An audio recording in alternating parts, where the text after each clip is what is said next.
And we are live. What's going on, YouTube? It's your boy, Billy Rowe. Today is Wednesday. I'd like to welcome you to the first row. And if it is Wednesday, you should know what that means. It's time for the Wednesday word. That's Wednesday word.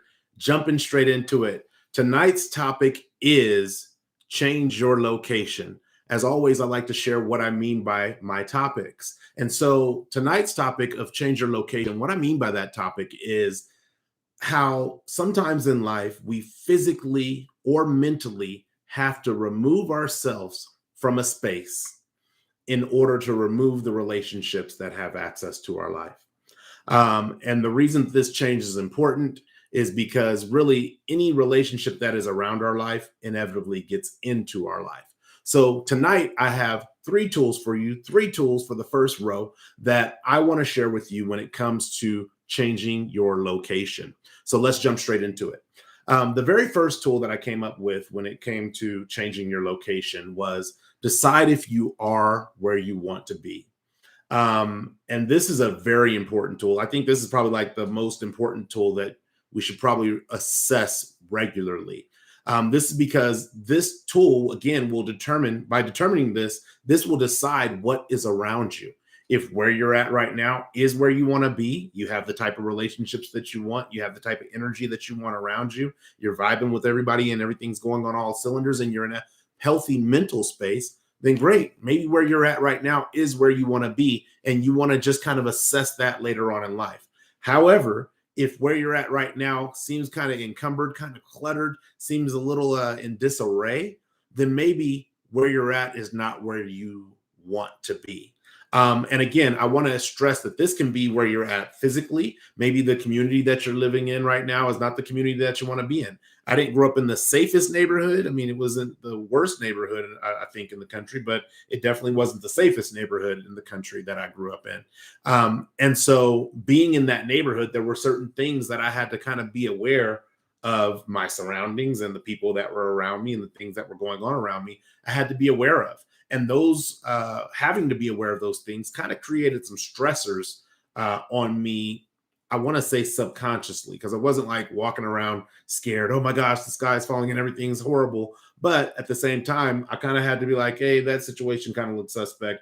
Maybe I should move away from it. And so physically being in that location, when I had the opportunity to, I grew up, I decided to buy a house, and unfortunately, and I guess fortunately and unfortunately, I didn't buy a house in that community. And so I moved out of that community. I moved into another community where I still had some of the same concerns and some of the same reservations. However, changing that location kind of freed up some of the things that in the community in which I grew up in, kind of freed up some of the bandwidth, because all of a sudden I moved to a new neighborhood where, number one, I didn't know people and people didn't know me. But number two, people who were going to come by my house and visit and spend time with us, they had to get that information to where I had relocated to, because if they went to my old neighborhood, they wouldn't find me there. I've also had this happen mentally for me when I've had to decide where I want to be. There's been times in my life where I wasn't in the best mental headspace, and I had to really look at, is this the path that I want to be on? Because I could kind of see maybe like 4 or 5 steps down the road, it wasn't going to be the greatest path for me. And so I had to make a decision that, hey, this is not where I want to be mentally. This is not the things that I want to occupy the wheels and the cogs and all the sprockets going on in my mind with. And so I had to make a conscious decision to decide that that's not where I want to be. And when you make that decision that that's not where you want to be, what happens is you start taking the steps to no longer be there. I'm not saying that you decide where you want to be and then that the next place, that's where you are the next day, because overnight it happens. That's not necessarily what happens, and that's not likely the path that many people take. I have seen it happen, but that's not likely the path that many people take. And if it happens dramatically overnight, typically there's a lot more drama involved with it than you having some forethought and deciding that this is just not where you want to be. Normally what happens is we take a couple of steps in a process, and then we say, this is not where we want to be. We want to be somewhere else. And we sidestep and we start taking steps in a different direction, or different steps to make that transition take place, so that the transition, once we're prepared for it, then happens. So you'll transition and it'll feel like it happens overnight. However, what has happened is you said, hey, I want to be somewhere else. I decided that this is not where I want to be physically. This is not where I want to be mentally. And so you start taking the steps. And as those steps are taken, eventually you get to the place where you transition. And that transition feels like it's overnight. So that's tool number one, is decide where you are is where you want to be. And if where you are is where you want to be right now, great. I'm glad that you're in a healthy space, both physically and mentally. Be in that space, but never feel guilty or feel bad about assessing if that's still where you want to be 1 day, 2 days, 5 weeks, 1 month, 3 years later, if that's where you still want to be. So tool number two when it comes to changing your location is inconvenience can change the dynamic of a relationship. So first, let me prerequisite it with this.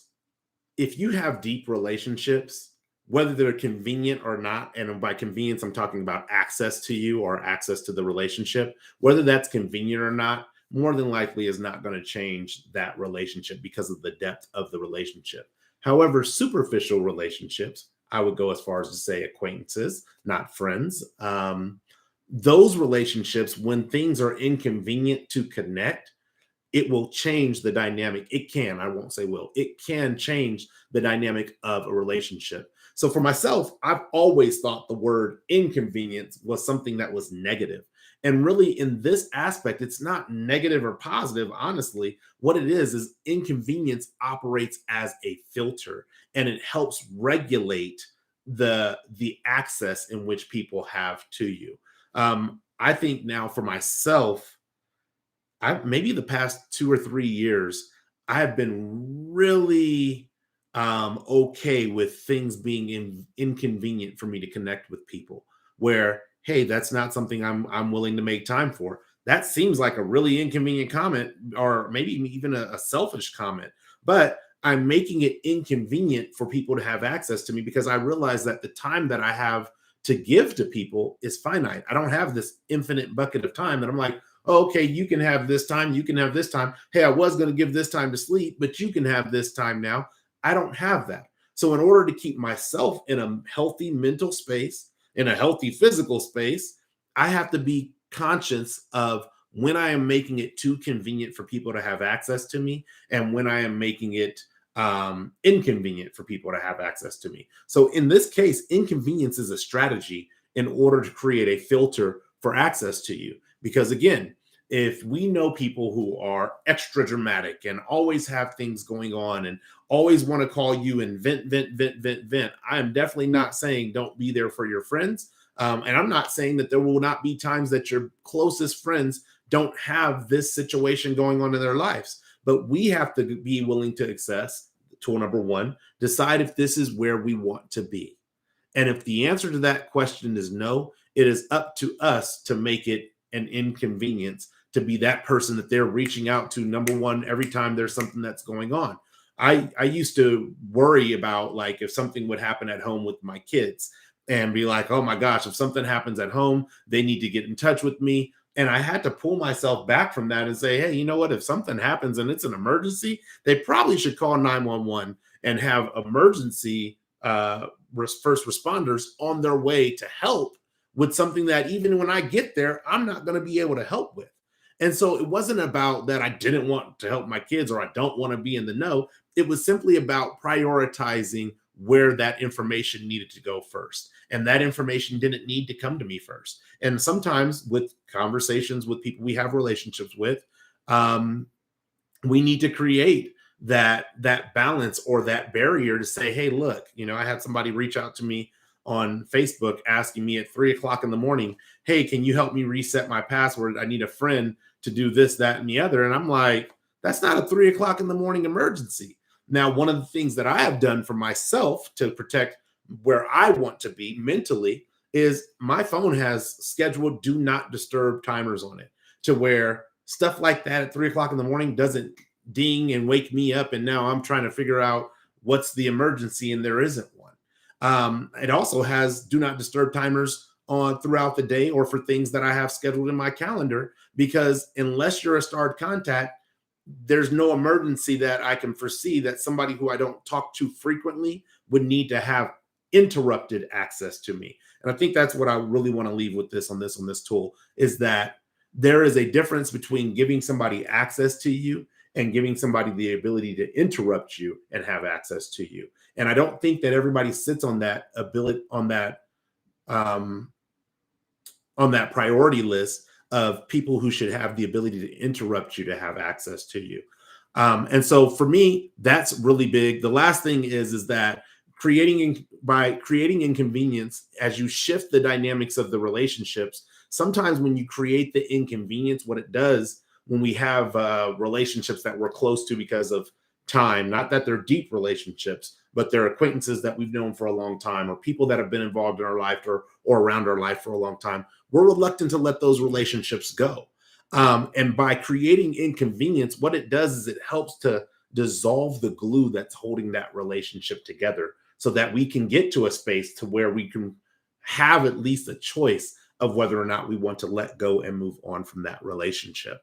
So that's tool number 2. Inconvenience can change the dynamic of a relationship when you're looking to change your location.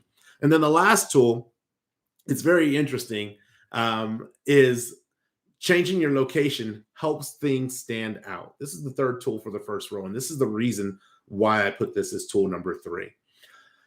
I think about it out here I live in Utah. So out here in Utah, we have really cold winters, right?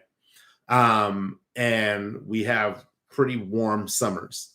Now, if I'm coming from winter to summer and I'm wearing winter gear, like let's say my snow gear for snowboarding and stuff like that, I'm wearing that in the winter, and now summer's here and it's 110 degrees, and I'm still wearing snow gear, something happens where I kind of stand out. I mean, I kind of overheat probably, but outside of me overheating, in the general public or in the general vicinity, I'm gonna stand out, and people are gonna be like, "Why is that person wearing snow gear in the summer at 110 degrees?" No different than if it's the winter and I'm wearing basketball shorts and a t-shirt walking around outside like it's not 32 degrees outside. I'm going to stand out. So when we change our relationship or when we change our location, what we do is we put ourselves in unfamiliar surroundings. And in unfamiliar surroundings, this is the benefit of unfamiliar surroundings, the things that you can recognize as familiar stand out. So just take it like, for instance, if I'm on the beach and there's a redwood tree on the beach, it's gonna stand out. Why? Because I'm familiar with redwood trees, and I'm also familiar, and I may be unfamiliar the first time I'm at the beach. I may be unfamiliar with the beach, but I do know that typically redwood trees are not on the beach.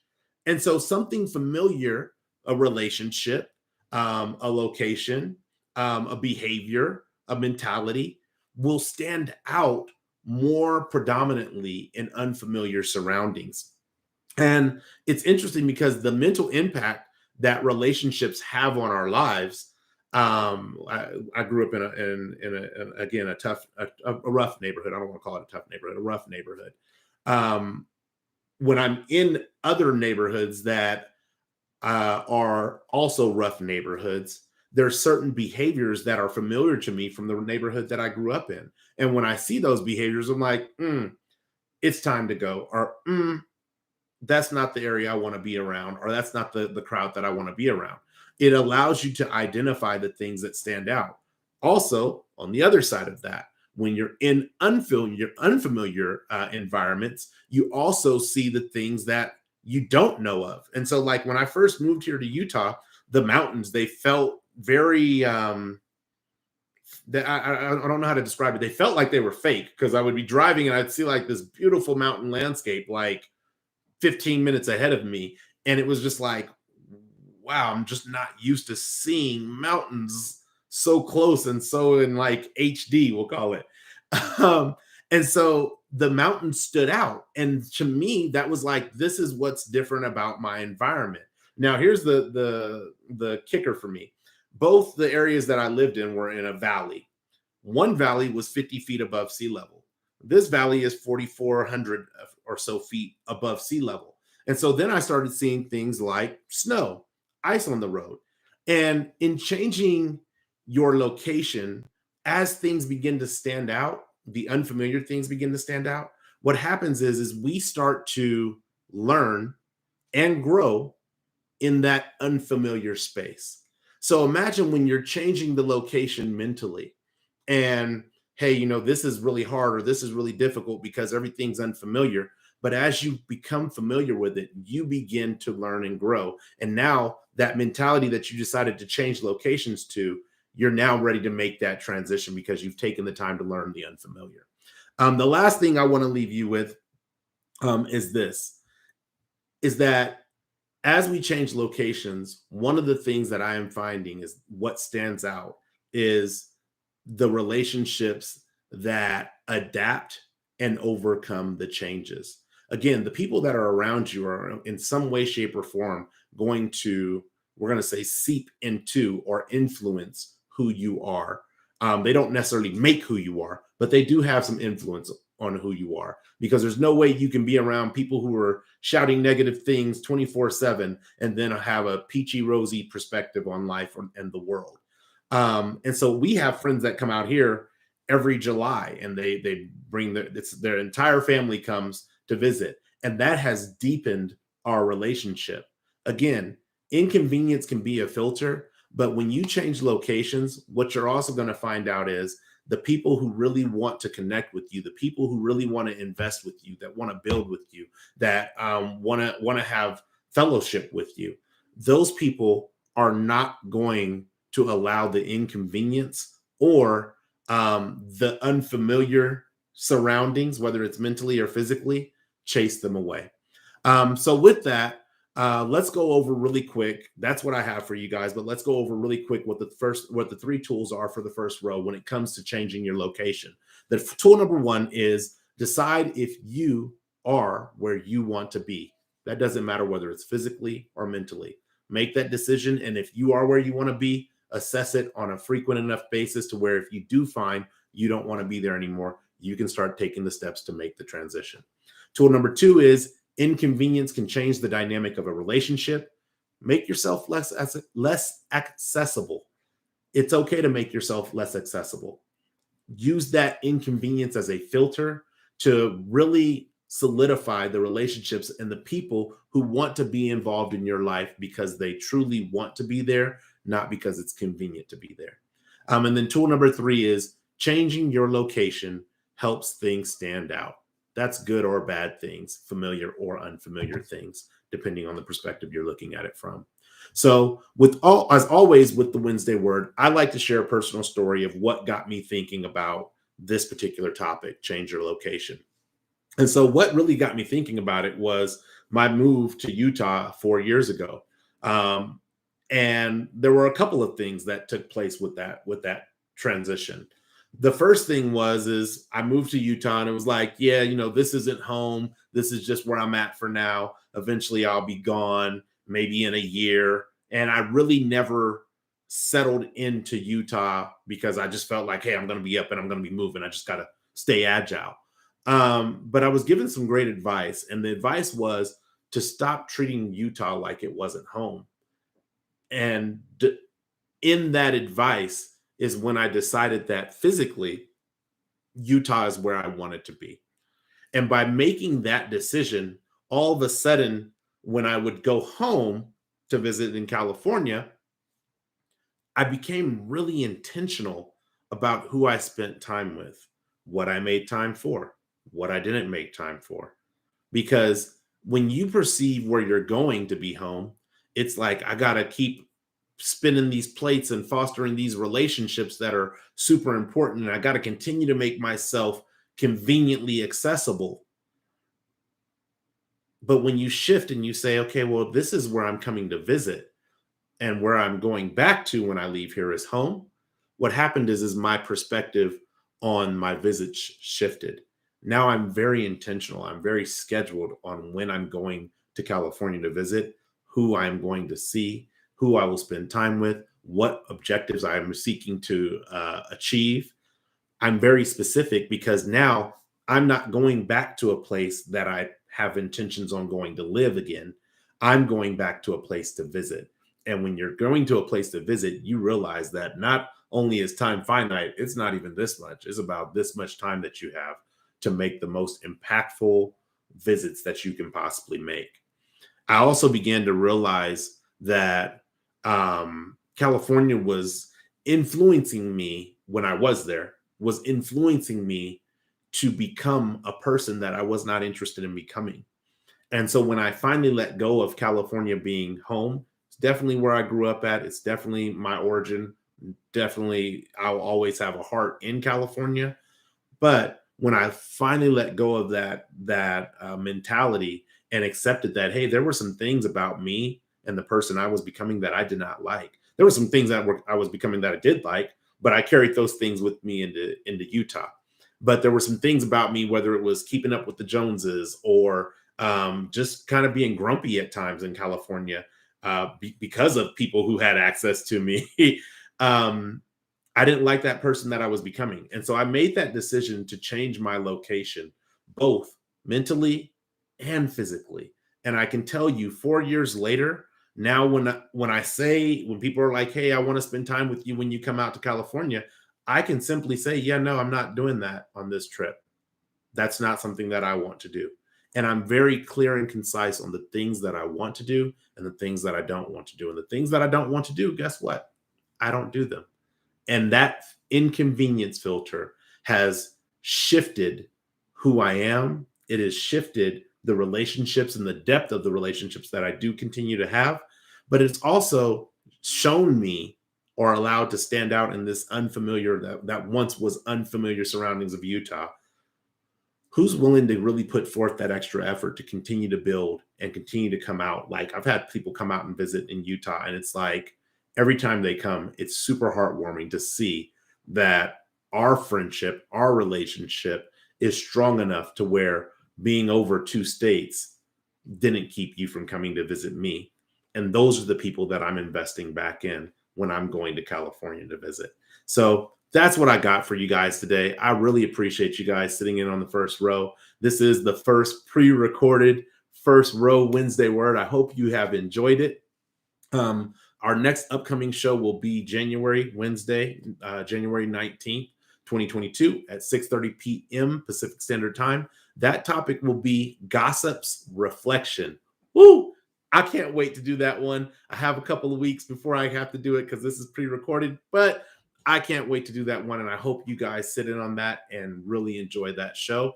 Do not forget that coming soon will be the pre-sale for Fire Your Job, Hire Your Passion. That is my personal book. And also it will also there's a guided reading journal that you can purchase as well with the book. I cannot wait to get you those details. But if you want to be advised when the pre-sale is launched, please follow, share, like, or do whatever you have to do to get on the First Row social media content, whether that's on Facebook, Instagram, LinkedIn, or Twitter. Follow those social media platforms, and you will be one of the first to know when that book is ready for pre-sale. Other than that, I thank you guys for tuning in. As always, if you like this video, share it. If you share it, like it. I'm always happy to engage with you in the chat for the first 7 days that the content is up. But until then, until the next time, one love, peace, and God bless. Thanks for sitting on the first row.